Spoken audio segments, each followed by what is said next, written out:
halos taon-taon makita nimo ang iyang bakbak nga nagbulak-bulak nga nagahisgo basta simbahan nga tinukod og tao matud pa niya piki mini kanunay gini ang ginabalik-balik mga higala bulak-bulak ang bakbak murag bakbak lubot sa mga sumpuon ta ka Jesino kanang imuhang kabakakon di na pwede samtang naa pa mi nga mga padlongon gyud mo namo dinhi sa iri kanang imuhang sigig pangilad ba nga basta simbahan nga tinukod og tao piki pa kay hanaw pagtuon og character study about the life and ministry of Apostle Paul. Siya ang ebanghilista mga higala nga nakahimo tulo ka misyon hong tuyok sa Asia Minor. Unay siya gitawag nga first, second, third missionary journey. Kini nga mga journeys mga higala. Kung imong tan-aw ng iyang ministry ni Apostol Pablo, kung nakay character study, kung nakay New Testament survey, imong mahibaw-an si Apostol Pablo, paminaw. Imong mahibaw-an nga si Apostol Pablo nakatukod og simbahan nga dili moubos og 40 ka mga kasimbahanan. Ibutang na sa imong utok. Sa ato papiti si Apostol Pablo, sa ato pamini si Apostol Pablo. Tawo man na si Apostol Pablo. Ikaw Argesino ang tinuod. Ato pa mini si Apostol Pablo. Unya si Argesino nga si FD maoy tinuod. Trust me, samtang naa pa mi nga mga pastor, dili gyud mo survive ng inyong pagpangilad.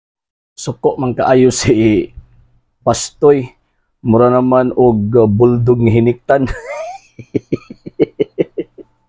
Anya pagkahuman mo ni timaan sa kana bitong argumento nga dili kabarog tungod kay instead of mag-focus sa issue og argumento ad hominem ang ginapairal imong pa niya peke daw ang ako ang pagsulti nga basta tinukod og tao usa ka peke nga iglesia or peke nga gitawag og sekta sumala pa niya pagpangilad usa ka na kadakong tawag ining bakak nga naman kay ato agad yung ginapakita no di ba kung asa bagyod ang tinuod nga gitukod ni Kristong iglesia paingon na ko nga gitukod lamang og tao buti pasabot dili na mao ang Kristo kay ang Kristo Dios og tao man nga matuod so buti pasabot kung naay magtukod nga lunlong tawo lang dili na iyas tong Ginoong Kristo nya asa man mo ihatod ana unsa may tawag nimo sa mga tao nga nakikompetensya sa Ginoong Kristo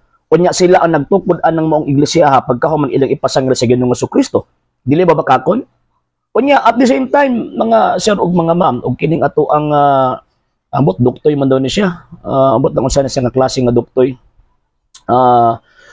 makita nato nga basta tao gid ang magtukod asa mo dadon kasi Kristo nagtukod og iyang iglesia naaman si saad nga dadon niya ang iyang mga sakop didto sa langit nga sumala pa niya andaman ko kamo og lawak aron bisag asa ko tuapod mo. So kung naa ka sa sektang gitukod og tao, asa man pud kadila dadon? For example, kanang sekta nga imong gipasakupan karon pastoy, ambot lang sigurado basi usa ka sa mga incorporators anak o mga matay na imong mga membro, asa man nimo napundadon? Karon kinsa may nangilad? Di ba? Dili ba ang pagpangilad ang kanang butang nga diin nag-angkon kang tinuod ka niya pagkaman wala kay koneksyon sa butang nga imong giangkon?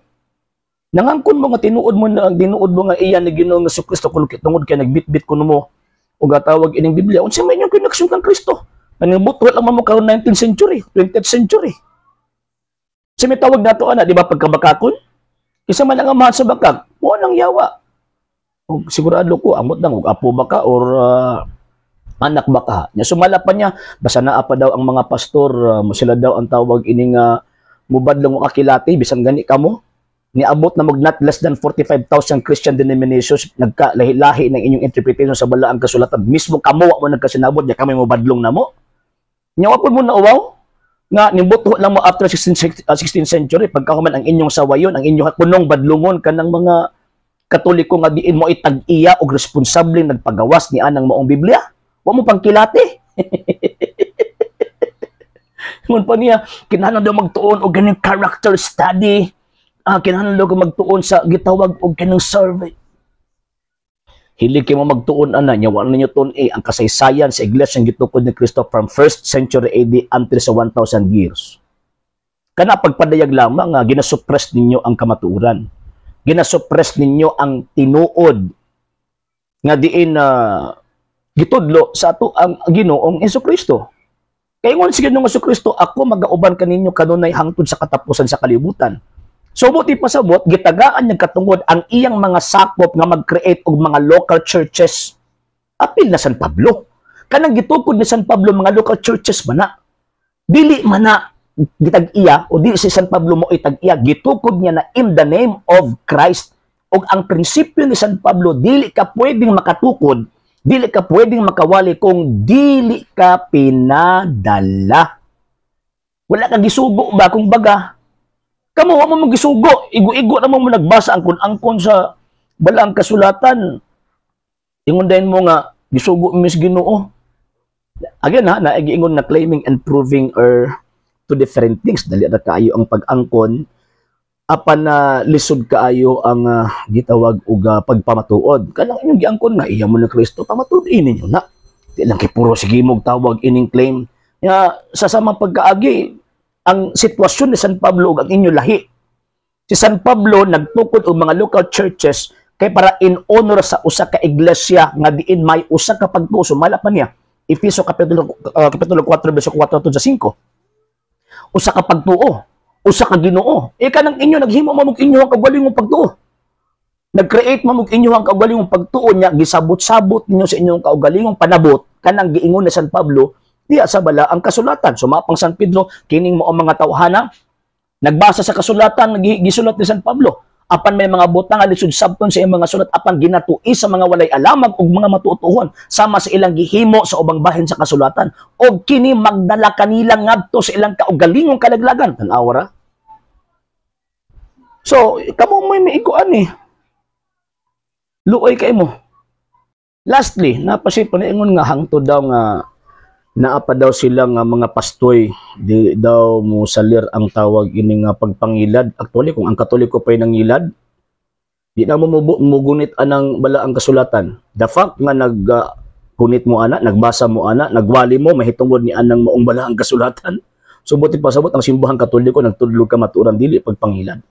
Ang pagpangilad ka ng igo ka lang nagbasa, igo ka lang nangopya, at pag yun mo tanong ang kopya, nanudlo pa kag mga butang imo pang atakihon ang imong gihulaman ug imong gikopyahan. Wala gitawag og pagpangilad og sa sama pagkaagi. Pastoy mobadlong sa simbahang Katolika, kinsa mo? Asa mo nakakuha og otoridad nga mobadlong sa simbahang Katoliko? Ang simbahang Katoliko responsable ng gitugyanan ni Kristo sa iyang pulo nga maoy soul nga motudlo mahitungod sa maayong balita. Kaba mga usurper man mo, pakaron ingnon man mo para ingnon mo nga iya sa Dios pero tinuod ana. Patay mo kalag in terms of faith, mga mangingilad mong dagko nya kami pa inyong pasaginlan and the correction.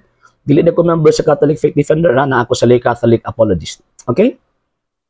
Sa hindi pa po nakapag-follow sa mga pages po natin, i-follow nyo po yung mga pages po natin. RJ Horolanciano II TV Apolia Punto Argumento page, Kuya Apologist TV page, and RJ's Vlog 2022.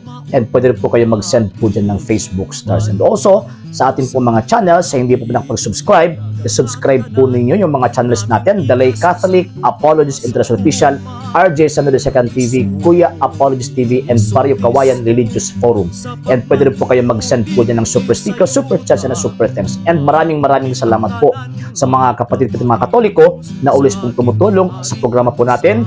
Maraming salamat po. Nang dahil po sa tulong at suporta po ninyo, ang programa po ito, until now, andito pa rin po sa social media.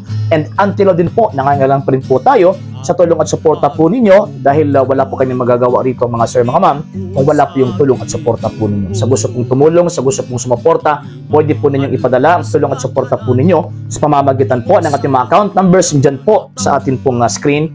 And pwede nyo po kaming i-message sa ating pong page kung via remittance po yung papadala po ninyo. Maraming salamat po in advance.